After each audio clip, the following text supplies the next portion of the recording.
ये है Marty TV का रेगुलर ग्लोबल न्यूज़ सेगमेंट, जिसमें हम दुनिया भर की सबसे अहम खबरों की तशरीह आप तक लेकर आते हैं।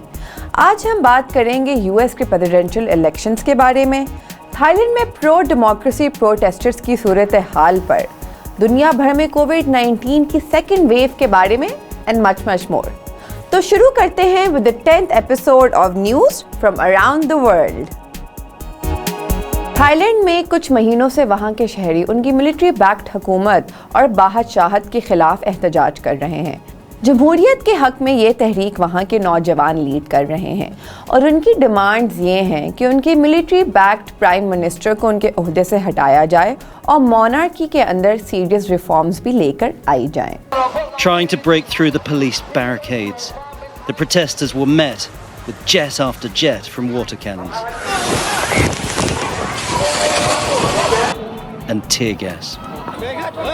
17 नवंबर को थाईलैंड के पार्लियामेंट के बाहर प्रो डेमोक्रेसी प्रोटेस्टर्स और वहां की मोनार्की के सपोर्टर्स के दरमियान क्लैशेस हुए, जिसकी वजह से पुलिस ने डेमोन्स्ट्रेटर्स पर वाटर कैनन्स और टीयर गैस का भी हमला किया।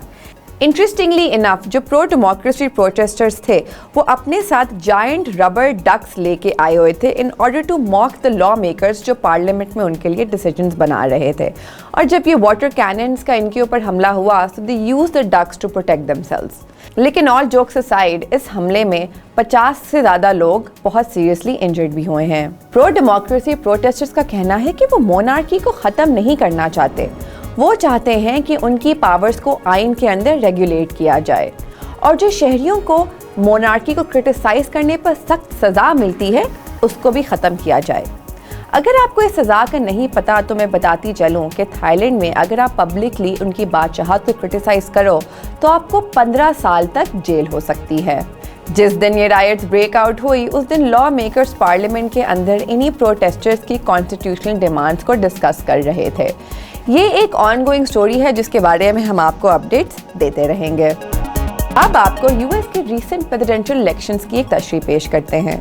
अब तक तो हम सब जान चुके हैं कि जो बाइडेन 290 इलेक्टोरल वोट्स के साथ डोनाल्ड ट्रंप को हरा चुके हैं and now he is the 46th president of the United states of America.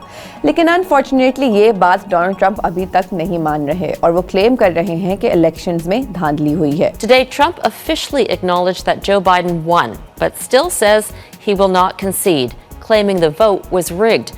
अपनी विक्ट्री स्पीच में प्रेसिडेंट इलेक्ट जो बाइडेन और अमेरिका की पहली खातून वाइस प्रेसिडेंट कमाला हैरिस ने अपनी अवाम को तसल्ली दी कि वो जल्द ही कोविड-19 का सामना करने के लिए अपना एक एग्रेसिव प्लान इंट्रोड्यूस करेंगे। 16 नवंबर को जो बाइडेन ने एक स्पीच में ये भी ऐलान किया कि वो डोनाल्ड ट्रंप की बॉर्डर कंस्ट्रक्शन को भी रोक रहे हैं जो उन्होंने मेक्सिको के बॉर्डर पे शुरू की। US customs and border protection के मुताबिक जनवरी 2017 से लेकर अब तक ट्रंप की एडमिनिस्ट्रेशन ने तकरीबन $5 मिलियन इस बॉर्डर की कंस्ट्रक्शन पर खर्च किए हैं। लेकिन कंस्ट्रक्शन सिर्फ उन जगहों पे हुई है जहां पहले से कोई बैरियर या बॉर्डर मौजूद था। अब एक नज़र डालते हैं नगोर्नो कराबाख की तरफ, जो कि अज़रबैजान और आर्मीनिया के दरमियान एक डिस्प्यूटेड टेरिटरी है। हमने आपको अपने पिछले एपिसोड में इन्फॉर्म किया था कि इस डिस्प्यूटेड टेरिटरी को लेकर रशिया ने दोनों ममालिक के दरमियान एक सीज फायर इस्टेब्लिश करवाई थी, लेकिन ये ज़्यादा सक्सेसफुल नहीं हो पाई। एक नए पीस एग्रीमेंट के मुताबिक ये डिसाइड हुआ है कि ये डिस्प्यूटेड टेरिटरी अज़रबैजान को जाएगी, लेकिन वहाँ के रेजिडेंट्स ओरिजिनली आर्मीनियन बैकग्राउंड रखते हैं और इस बात पे बहुत अपसेट हैं कि उनको ये जगह छोड़ के जानी पड़ेगी। We are homeless now.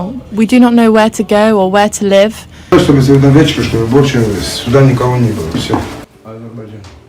उनको इस वीकेंड की डेडलाइन दी गई है टू विकेट दिस एरिया, लेकिन जाने से पहले उन्होंने अपने घरों को आग लगा दी। इस वक्त वहाँ पर टेंशन्स काफ़ी हाई हैं। सेपरेटिस्ट ग्रुप्स जो कि बैकअप हैं by both Armenian and Azerbaijani forces आपस में बहुत लड़ रहे हैं और बहुत केओस क्रिएट कर रहे हैं। अब वक्त आ गया है हमारी ग्लोबल कोरोना वायरस अपडेट की। यूएसए अभी भी दुनिया भर में कोविड-19 के केसेस और डेथ्स में सबसे आगे है। रिसेंटली वहां पर 11 मिलियन कोविड-19 केसेस रिपोर्ट हो चुके हैं।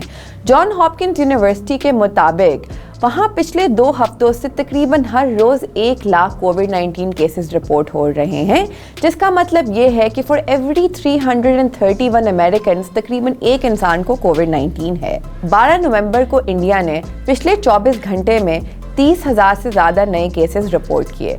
इस वक्त वहाँ पर 9 मिलियन के करीब कोविड-19 के केसेस हैं। मिड सितंबर में हमने देखा था कि केसेस में थोड़ी कमी आई है। अनफॉर्चुनेटली दिल्ली में केसेस फिर भी बहुत तेज़ी से बढ़ रहे हैं। 18 नवंबर को फ्रांस यूरोप का पहला मुल्क बन चुका है जिसने कोविड-19 के 2 मिलियन केसेस रिपोर्ट कर लिए हैं। इस वक्त फ्रांस कोविड-19 के केसेस में चौथे नंबर पे है। पहले नंबर पे है यूनाइटेड स्टेट्स ऑफ अमेरिका, दूसरे नंबर पे है इंडिया और तीसरे नंबर पे है ब्राज़ील। फ्रांस ने अपना 1 मिलियन कोविड-19 के केसेस का मार्जिन 23 अक्टूबर में क्रॉस कर लिया था, जिसका मतलब ये है कि 1 महीने से कम वक्त में इन्होंने अपने केसेस डबल कर लिए हैं। यूरोप में इस वक्त कोरोना वायरस की एक बहुत ख़तरनाक सेकेंड वेव चल रही है और बहुत ममालिक में लॉकडाउन भी कर दिया गया है। पाकिस्तान में भी हम नोटिस कर रहे हैं कि हमारे केसेस तेजी से बढ़ रहे हैं। हमारी तरफ से आज के लिए बस इतना ही। We will see you again in 2 weeks. Please stay home and stay safe.